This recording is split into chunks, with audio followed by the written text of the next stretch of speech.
Здравствуйте! В эфире информационный выпуск Амши Кушара. Сегодня в программе. В Народном собрании прошла встреча, главными темами которой стали инцидент, произошедший на КПП ПСО, и опубликованное в социальных сетях видео с избиением задержанного в отделении милиции. Сборная Абхазии, принимавшая участие в мультиспортивных играх БРИКС, вернулась домой. На границе наших спортсменов встретили торжественно. С рабочим визитом в Абхазии находится травматолог-ортопед, кандидат медицинских наук Георгий Чибиров.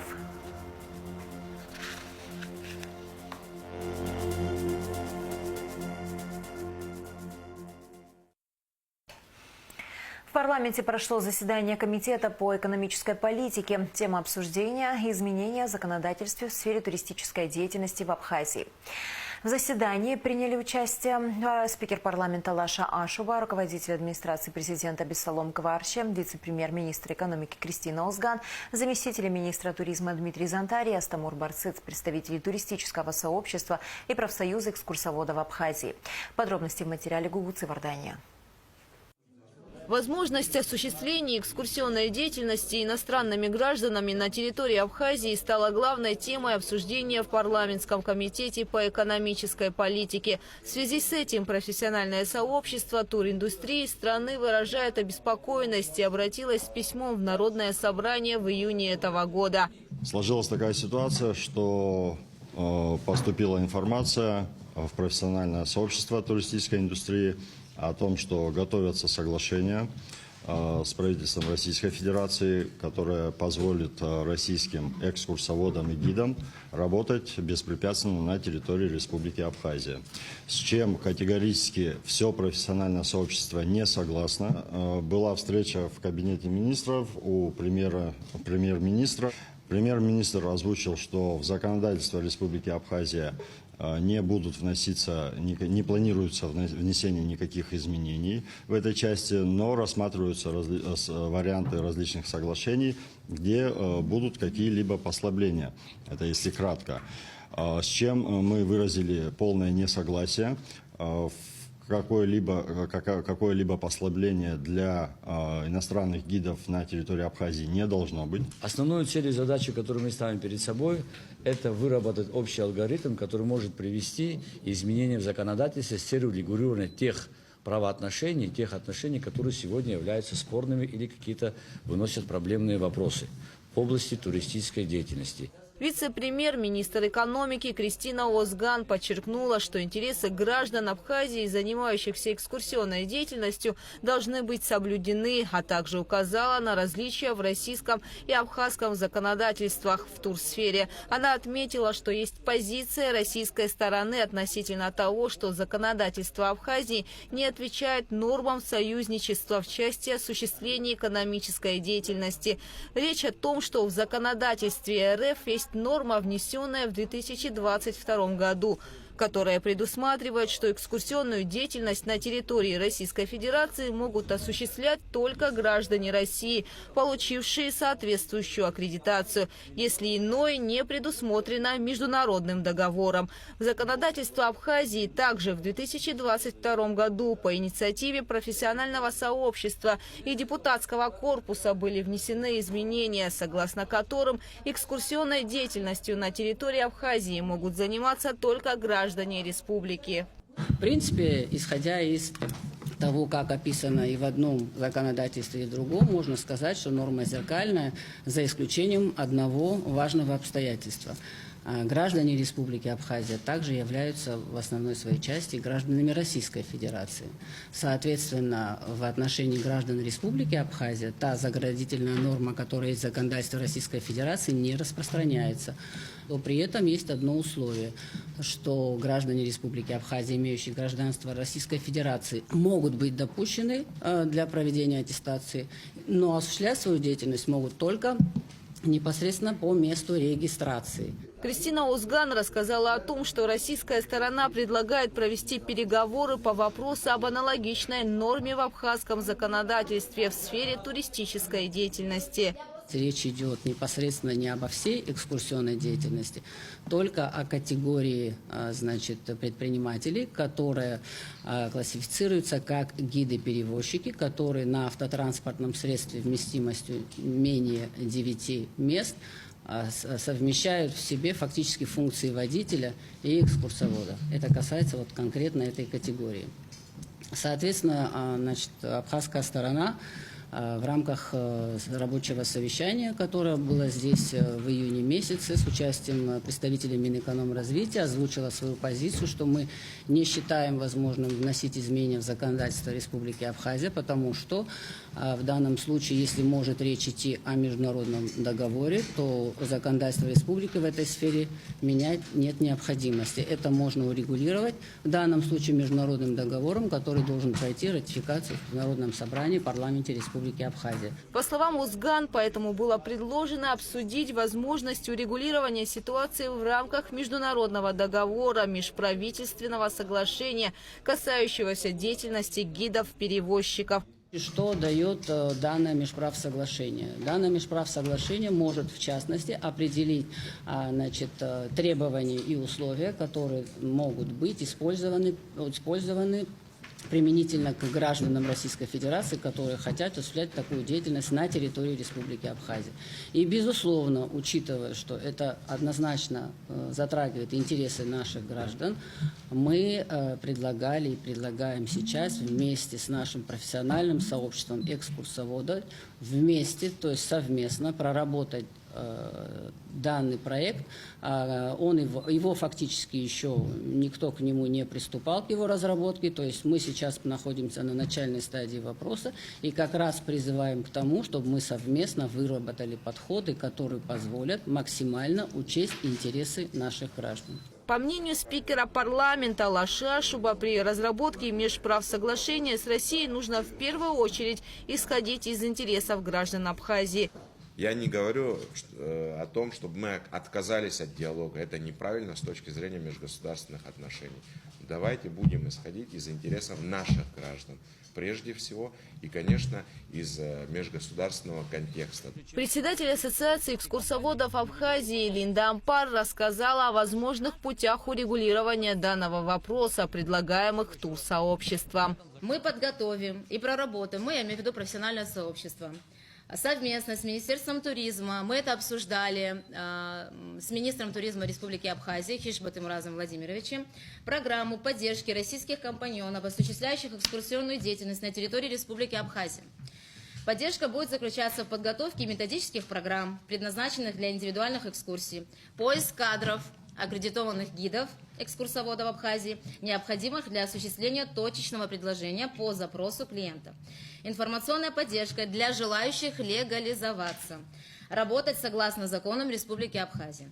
Содействие в организации иностранного юрлица при желании россиян работать самостоятельно. То есть россияне здесь имеют возможность либо по договору с юрлицом, либо физлицом, зарегистрированным на территории Республики Абхазия, осуществлять экскурсионную деятельность.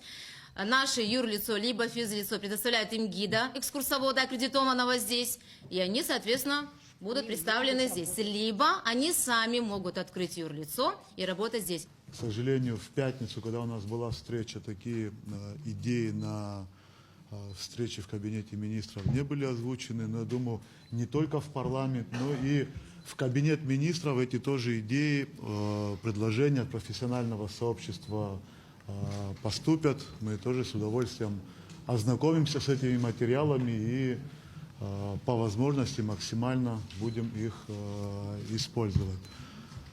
Что касается вопроса возможного подписания соглашения, это соглашение, если даже и наше профессиональное сообщество со своими коллегами, уполномоченные органы Абхазии, России, в установленном законом о международных договорах порядке, как вырабатываются предложения о подписании международного договора, и будет проект представлен, этот проект, на наш взгляд, не должен касаться только лишь того узкого вопроса, который сегодня обсуждается на комитете. Этот вопрос должен касаться вообще взаимодействия двух стран в туристической сфере. 31 штраф был выписан с начала года в отношении гидов-нелегалов в Абхазии, сообщил замминистра туризма Астамур Барциц в рамках заседания. Он отметил, что в основном нарушения совершают одни и те же люди. Часто мы слышим такие реплики, что 200, 300, 400, 500, 1000, 1500 нелегалов. 3 года занимаемся этим вопросом. У нас штрафов, в общем количестве около 59. Но по большому счету, это одни и те же. 30-40 человек, которые на регулярной основе занимаются здесь нелегальной деятельностью, если говорить о минивенах. Я хочу также сказать, что существует специальная методическая разработка, разработанная Министерством по туризму, которой мы придерживаемся все эти годы. И показываем самые необходимые объекты. Что касается 9 местных машин, а также нелегалов, они выбирают те объекты, где не нужно платить входной билет. Единственное, что они оплачивают, это 700 рублей въезд на территорию национального парка. Затем они возят людей по заброшкам. Сегодня это стало очень популярно, благодаря им они раскрутили этот маршрут. Вы когда-нибудь видели организованные группы или нелегалов в Краеведческом музее, Ботанический сад, Обезьяний питомник, Новоафонская пещера? Эти объекты не востребованы сегодня. И это усугубится, если мы разрешим 9-местным машинам проводить экскурсию без представителей абхазской туриндустрии.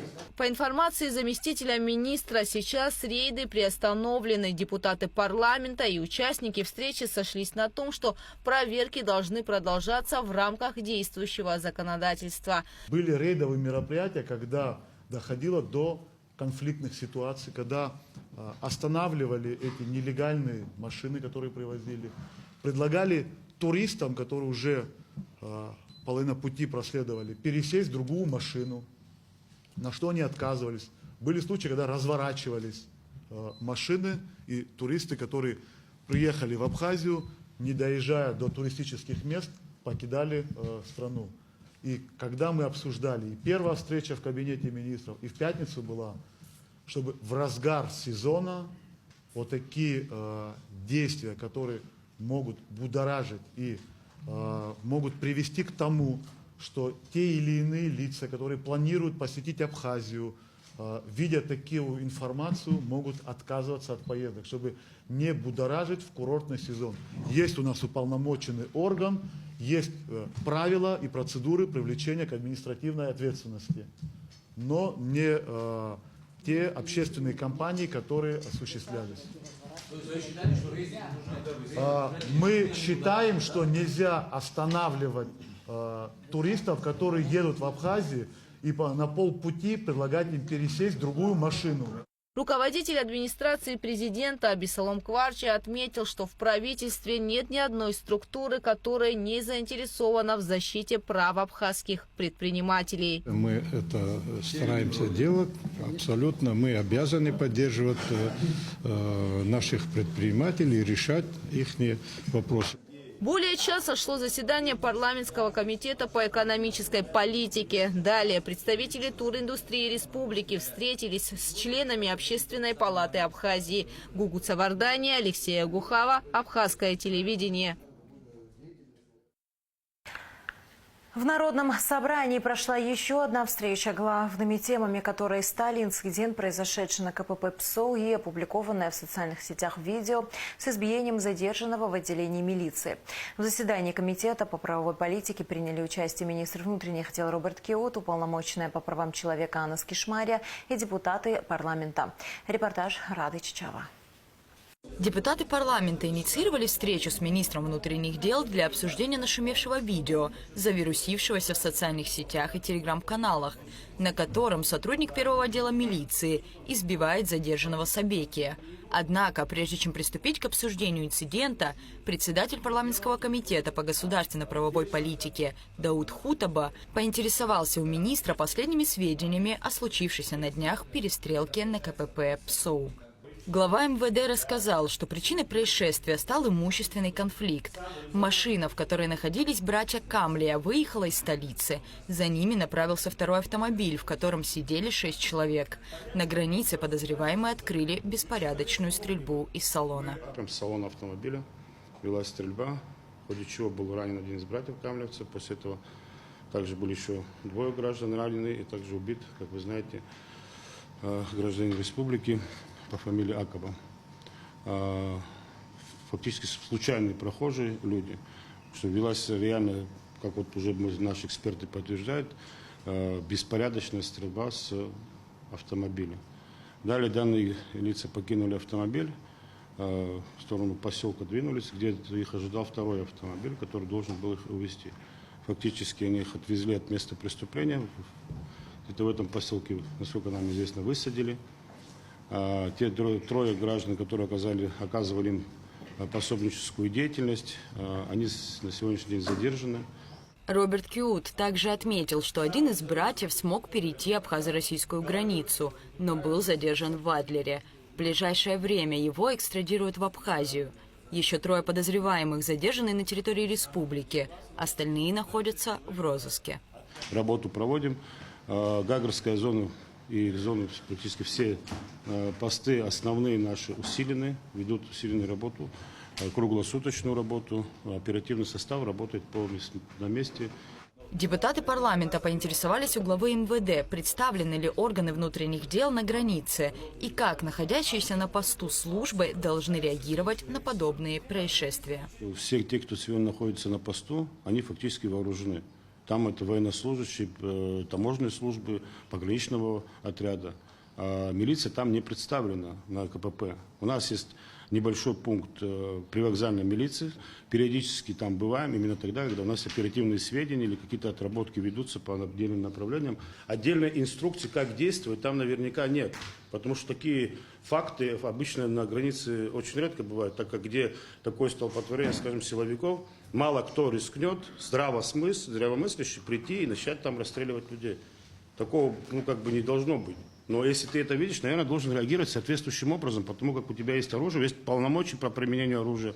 В свете громкого инцидента вновь обсуждалась и тема ношения оружия населением. Министр внутренних дел отметил, что существующее законодательство, регулирующее ношение и хранение огнестрельного оружия, необходимо дорабатывать. Постоянную работу МВД ведет, направленную на выявление лиц, незаконно носящих оружие. То есть периодически мы это делаем, мы выявляем, изымаем.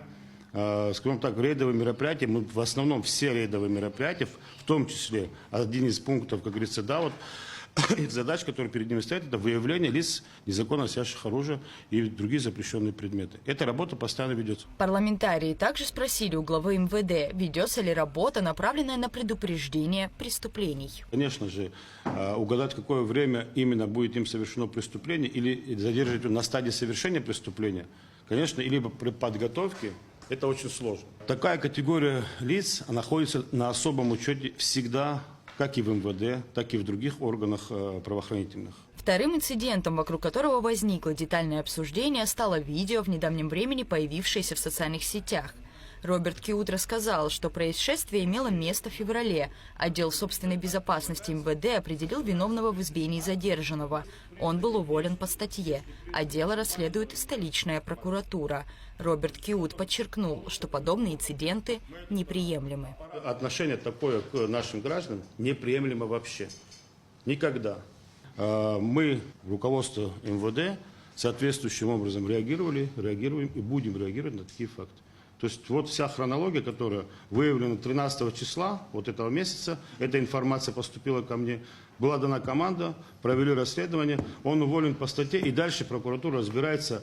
Гражданин Сабекия, по словам министра, был задержан за применение силы по отношению к сотрудникам. На данный момент он отбывает срок в местах лишения свободы. Особенно важно, как отметил глава МВД, проводить активную работу над морально-нравственным обликом сотрудников внутренних дел. Для этого также проводятся отдельные лекции в школе милиции. Об обсуждаемых инцидентах высказалась и уполномоченная по правам человека Анна Скишмария. Она подчеркнула, что аппарат уполномоченного будет следить за ходом расследования избиения задержанного, а также отметила недопустимость произошедшего на КПП ПСОУ. который ведет свое дело, аппарат уполномоченного будет пристально следить за тем, как будет вестись расследование, за материалами, которые будут поступать, да, и, естественно, это на контроле и без внимания не останется. Вместе с тем, считаю важным отметить недопустимость применения незаконного и необоснованного применения силы к заключенным.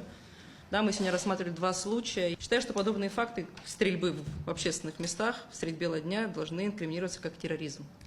Никак иначе. Это террор против населения.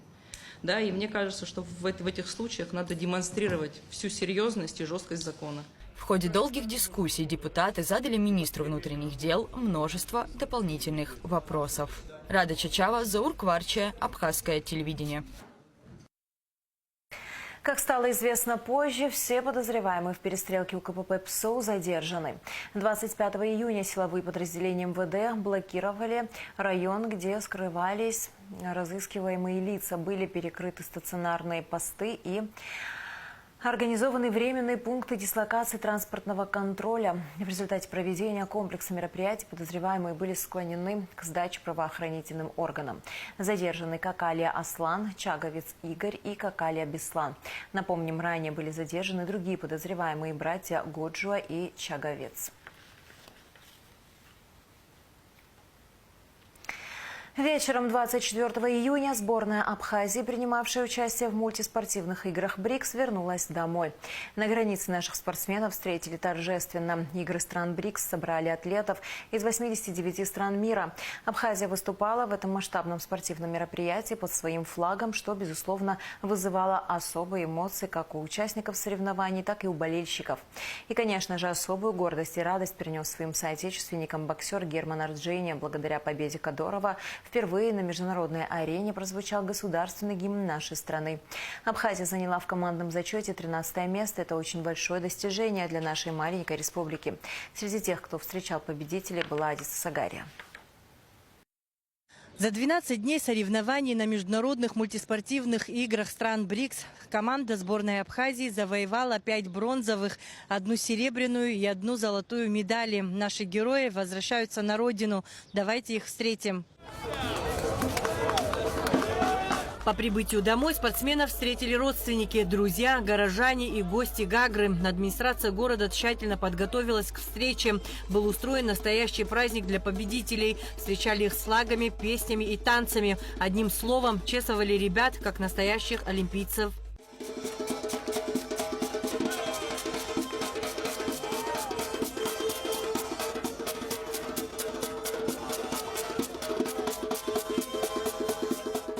Зера шимаз яха, хапсуа цейша, ахиц гана, яха яхзаз, ахту, медаль хзаз газ, Герман Арджения,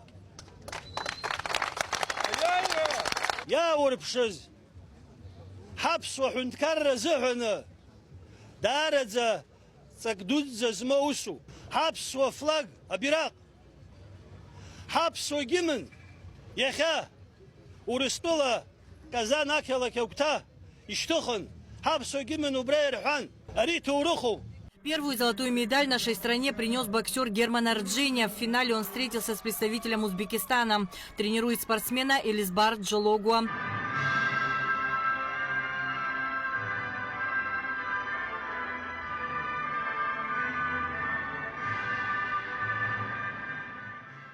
Спасибо большое, что встретили нас. Очень классно. Все мы очень рады. Чувствовалась ваша поддержка. Благодаря тому, что всегда рядом с нами вы находились, хоть вы далеко, все равно это чувствовалось, и это все придавало силы. Благодаря этому я считаю, что выступили более чем очень достойно даже мы выступили. Радость, конечно же, шок небольшой был с того, что это все-таки все произошло. Я к этому стремился, и когда я это ощутил, такие очень непонятные ощущения у меня были. Гордость за то, что я под своим флагом взял первое место и прозвучал гимн. Технико-тактический план на бой заключался в том, что узбек очень сильный. Я посмотрел полуфинал с боксером из России. Там очень упертый узбек, он просто там, как коса на камень нашли, и он, как машина, перебил этого парня из сборной России первого номера. С ним, если пойти в рубку, мы бы проиграли, хотя Герман тоже очень сильный парень.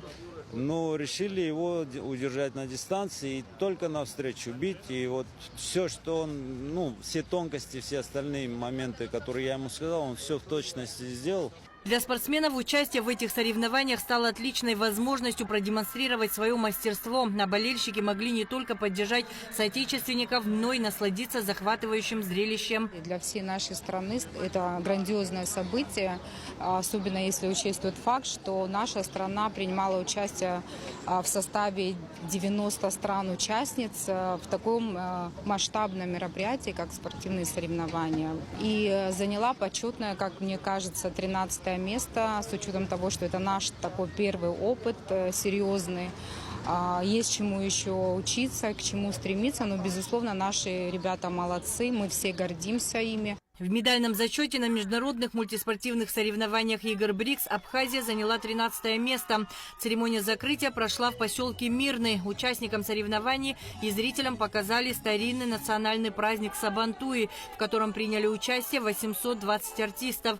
В программе народные игры и забавы, спортивные состязания, праздничный концерт. Для Абхазии участие в такого рода масштабных мероприятиях имеет огромное значение. К этим играм абхазские спортсмены тщательно готовились, чтобы достойно представить свою республику.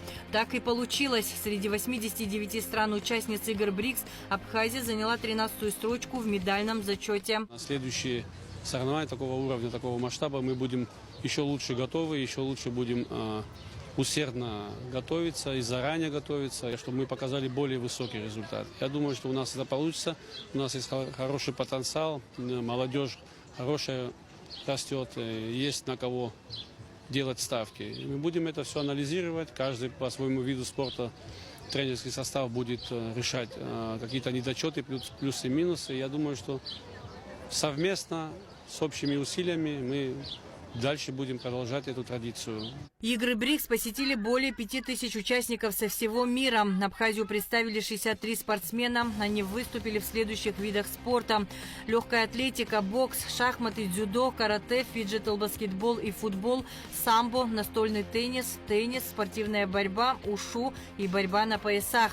В копилке нашей сборной 1 золотая, 1 серебряная и 5 бронзовых медалей. Когда ты выходишь на соревнования такого уровня, такое количество зрителей, болельщиков и абхазскую трибуну всегда все слышат. В полуфинальной встрече, к сожалению, я допустил ошибку, проиграл, но, слава богу, за бронзовую медаль смог реабилитироваться. Для нас это колоссальный опыт. Даст Бог, мы каждый год будем на таких мероприятиях выступать, представлять нашу родину и завоевывать награды. Волнение немножко присутствовало, но благодаря поддержке людей это волнение как-то, знаете, затуманивалось, и было намного легче выходить. Поддержка на расстоянии тоже очень ощущается, и всем, кто болел за нас, огромное спасибо. Я думала только о том, чтобы выступить достойно. Представлять нашу республику – это огромная честь на таких соревнованиях такого масштаба.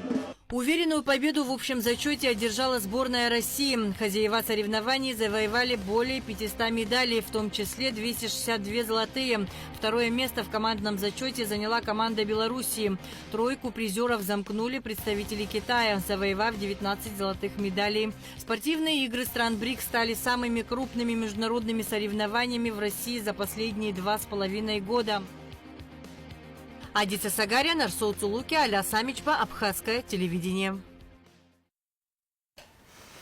Премьер-министр Александр Анква принял председателя Госкомитета по делам молодежи и спорту Тараша Хагба. Александр Анква поздравил его с достойным выступлением команды Абхазии на играх стран БРИКС в Казани. Он передал поздравления спортсменам и тренерам, которые достигли успехов на столь представительном спортивном форуме. Тараш Хагба поблагодарил руководство страны за оказанную поддержку в подготовке поездки команды Абхазии на игры БРИКС. Рассказал подробно о соревнованиях и выступлении команды, об освещении выступления нашей нашей командой на российских телеканалах. Тарач Хакба также проинформировал о встрече с министром спорта России Михаилом Дегтяревым по итогам игр БРИКС, где было отмечено, что для дальнейшей подготовки спортсменов страны к участию в соревнованиях международного уровня необходима соответствующая спортивная инфраструктура. Государство будет оказывать в этом поддержку. Центр социально-экономических исследований провел круглый стол на тему образования как фактор развития личности и общества. Во встрече приняли участие руководители и работники общеобразовательных школ, дошкольных учреждений, сотрудники АГУ, члены общественной палаты. Обсуждались актуальные вопросы в образовательной и воспитательной сферах республики. Снижение культурного уровня поствоенной Абхазии стало, пожалуй, одним из ключевых факторов, не позволяющих нам выйти на перспективы развития, что стало уже серьезной угрозой нашей национальной безопасности. Чтобы выйти на перспективы развития интеллектуального потенциала, социального актора нашего общества, в целом необходимо прежде всего пересмотреть, как вообще происходит сам процесс формирования и становления личности человека. АГУ и Северокавказская госакадемия подписали договор о сетевой форме реализации образовательных программ. Документ предполагает реализацию программы по направлению электроэнергетика и электротехника, профиль электроснабжения. Как сообщает пресс-служба Госуниверситета, АГУ уже длительное время сотрудничает с СКГА, и в этом году было решено приступить к реализации программы двойных дипломов, которая придаст новый импульс развитию университетов, образовательным проектам и совершенствованию образовательной траектории детей из Абхазии. К другим новостям. По приглашению культурно-благотворительного фонда «Ашана» с рабочим визитом в Абхазии находится травматолог-ортопед, кандидат медицинских наук Георгий Чибиров. С 24 июня специалист ведет прием детей. На первом этапе пациентам с нарушением функции опорно-двигательного аппарата и диагнозом ДЦП будет оказана консультативная помощь. На втором – плановая хирургическая. Шазина Ханагуа выясняла подробности. Ну потерпи чуток, потерпи, я же не сильно давлю, потерпи чуть-чуть. О, видишь, ты же можешь расслабиться. Вот когда ты расслабляешься, они не болят на нас.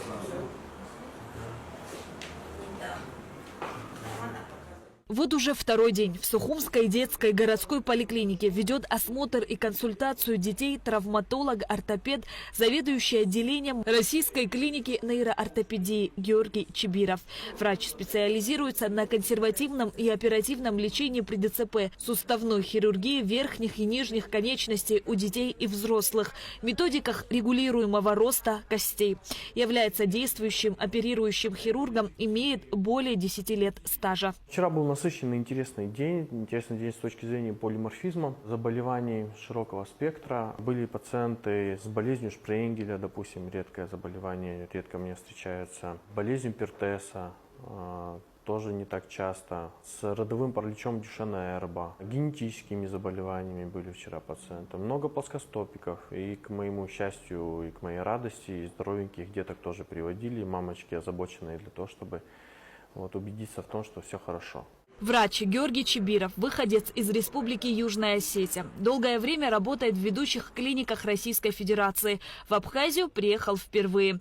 Им уже осмотрено 18 маленьких пациентов. Из них 3 операция будет проведена в России. На первом этапе детям с нарушением функции опорно-двигательного аппарата и диагнозом ДЦП будет оказана консультативная помощь, на втором – плановая хирургическая. Это все лучше сделать в России. Эти операции, при помощи аппарата Лизарова будут удлиняться ноги, корректироваться деформации. Это что касается вчерашнего дня. Что касается сегодняшнего дня, то тут уже пошли пациенты с ДЦП. К сожалению, довольно взрослые дети, это старше 11-12 лет, но требующие хирургической коррекции тоже. Отобраны 4 пациента, по-моему, 4 или 5 пациентов на хирургию. 4 согласны оперироваться тут. Мы их будем тут оперировать.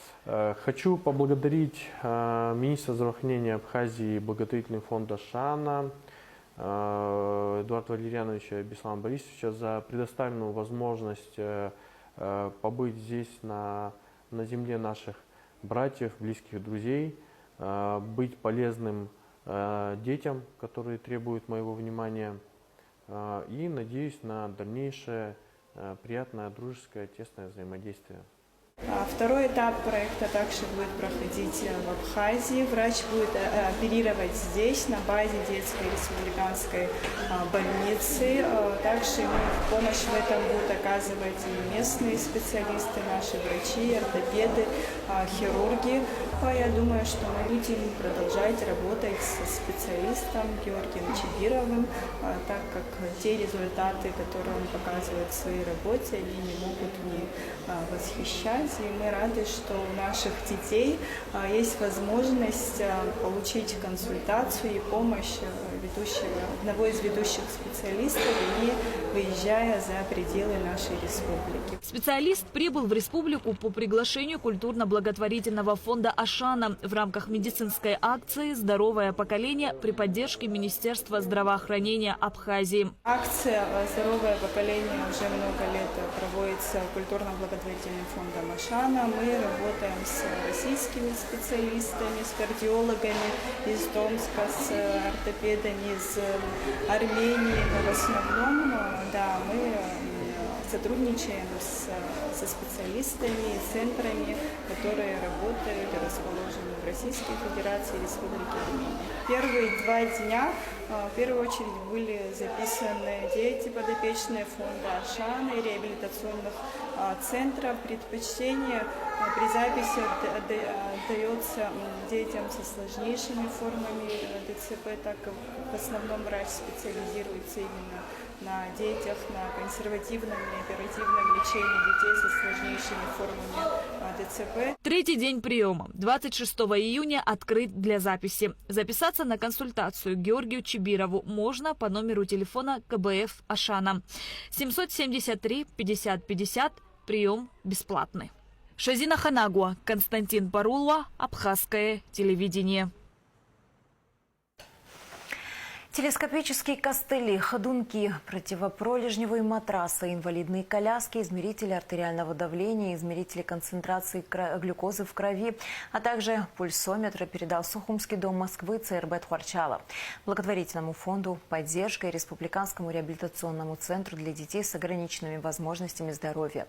Всего передано медицинских изделий на общую сумму более 600 тысяч рублей. Программа поддержки медучреждений Абхазии реализуется правительством Москвы уже много лет. В ее рамках, согласно поданным заявкам, медучреждениям республики раз в год оказывается помощь. В Сухумской 3-й средней школе состоялась встреча с родителями и детьми, участниками международной смены лагеря «Хочу стать десантником». Лагерь пройдет в рамках взаимодействия в вопросах патриотического воспитания подрастающего поколения между городами-побратимами Сухумом и Нижним Новгородом.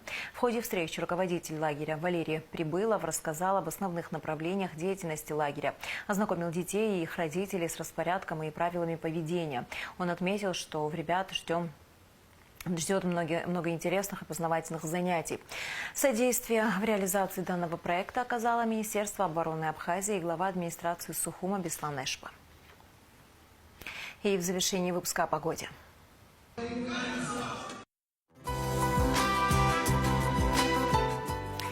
По сообщению гидрометцентра, в среду 26 июня на территории Абхазии ожидается переменная облачность, временами дождь, гроза. Температура воздуха ночью 17-22, днем 22-27 градусов. Температура морской воды 26 градусов.